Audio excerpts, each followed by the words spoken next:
Assalamualaikum bang. Ya, Waalaikumsalam. Chicken tender sikit macam mana bang? Chicken tenders ni kita kira RM8 3 pieces. RM8 3 Dah siap pieces. pengangkatan. Boleh lah bang, bagi satu lah.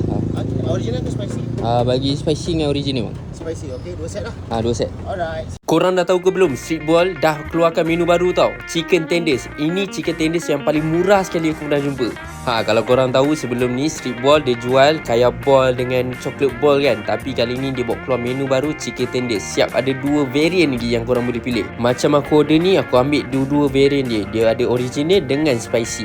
Chicken Tenders dekat sini dia pakai chicken tenders yang original. Korang tengok betapa besar and crispy-nya dia punya chicken tenders ni. Sos spicy mayo dia ni ada rasa creamy and pedas-pedas kat ujung. Memang bagi terangkat. Siapa yang suka pedas, aku suggest korang ambil dia punya spicy chicken tenders ni. Sebab kalau makan macam tu saja pun dah rasa dah ada punya pedas. Untuk sos ranch dia, yang ni paling mind blowing sebab dia rasa seakan-akan macam dekat chilies punya. Yang paling best sekali, kalau korang datang 31 Oktober ni, korang boleh dapat rasa signature sos dia yang baru. Apa pun kita santai-santai.